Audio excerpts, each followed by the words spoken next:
Hello, welcome to this edition of Trends Talk. I am Brian Beaulieu, CEO of ITR Economics, and we're going to be talking about 7 big trends. The fourth big trend is distribution channels will continue to morph. We've seen a huge disruption, obviously, with Amazon and the like, but they pretty much rested on existing platforms. It's those platforms that are going to be going away. There's a reason why FedEx doesn't get highly touted. You don't see very many buy signals on FedEx, for instance, not only because of the issues going on in China, because of the aforementioned nationalism, but also because we are going to be coming up with brand new delivery systems. Distribution systems will be morphing right along with that.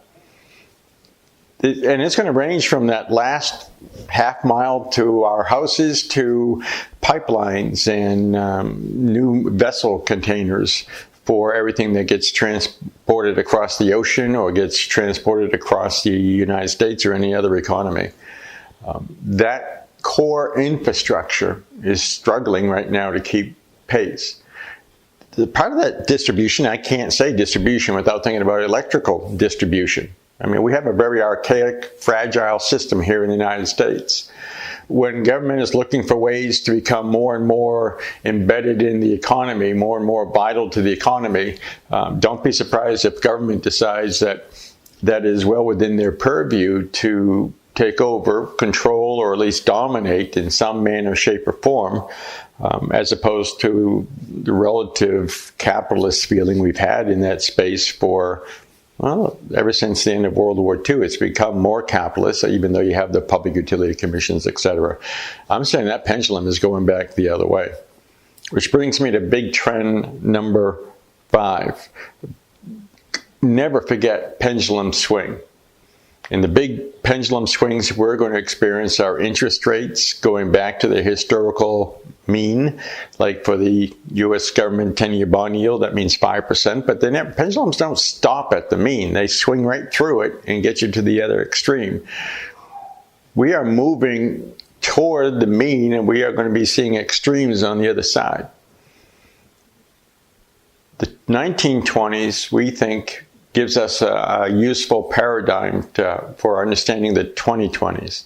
And that paradigm is expect social unrest, expect social disruption, expect more socialism to be bandied about, and expect more volatility in the political environment, in the financial environment, and in people's attitudes in general, because as pendulums move,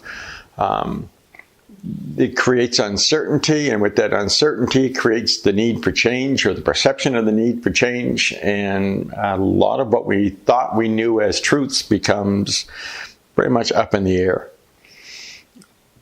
That pendulum shifting and the shift toward, and we've talked about it elsewhere, I'm not going to reiterate it here, the government becoming more socialist and paternalistic in its view of business and the population in general. It's going to be real, and that leads me to big trend number 6. And this is one I decry. And when I'm out there doing a presentation, I talk about it because it is so dangerous. I find business leaders increasingly looking outside of their businesses, outside of the marketplace for solutions to problems. They're asking government, they're counting on government to do this or that or the other thing. And that just feeds into the hands of forces that aren't really capitalist in their very nature. We still control more of our lives from within than anybody else can from without. I mean, you and I have to learn the difference between controlling what we can and dealing with those variables and just accepting some of these trends that we aren't going to be able to change. All right, how am I going to work that to my advantage? You need to become the economic marine of your business, right? You adapt, you take the resources at hand, you overcome, you just make it happen, because you can't change the weather, you can't change the island that you parachuted on, but there are things that you can do that are in your control so that you thrive. Recent Harvard study, for instance, showed that companies that were prepared for recessions experienced a compound annual growth rate of about 10% versus those that were reactionary, that waited for things to happen to them, where the CAGR in the United States is more like 4%. Don't be the 4%er, be the 10%er by understanding you have all these levers at your disposal. You do not have to say or hope, well, the government won't let a 2022 recession happen. The government won't let a 2030 recession happen. If it was that easy, folks, we would have done away with business cycles a long time ago. So you control what you can control and make sure that you're not placing hope where it is ill-founded or ill-based or ill-advised. The seventh big trend is our government here in the United States will continue to rack up impressive deficits and therefore a mounting national debt. And don't think, well, that's because the Democrat's going to take office. I don't care whether it's a Democrat or Republican. If anything we've learned from the current president is that Republicans now think like Democrats of old, and Democrats now are beginning to think like Republicans. The lines are getting blurred, but the trend remains the same. Politicians spend money to get reelected, and they have no problem spending it. They have no problem dropping taxes to try and stimulate the economy on to higher growth rates. But when that doesn't work, expect that pendulum to go back the other way, and our taxes could come under pressure to go back up, particularly as the body politic continues to feed this class warfare rhetoric. You're going to hear goofy things happen. I say goofy at the risk of being on PC. But because of these budget deficits, because of a mounting national debt, we're going to more and more hear about how it doesn't matter anymore.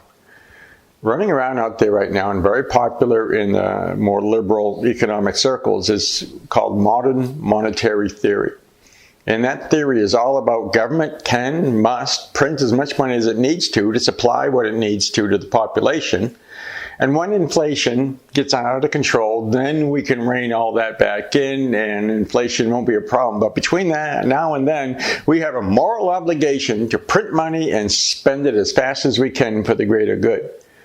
This is kind of really strange theory in my world, because A, if it was that simple, North Korea would not be a poor economy.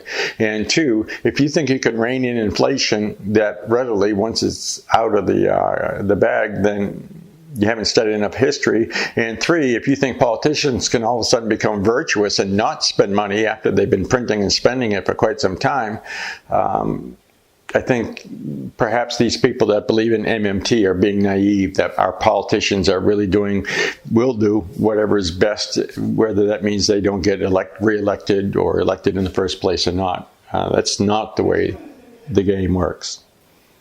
7 big trends. Think about those when you're making big decisions, when you're thinking about which way you are going to go, and focus within and control that which you can control.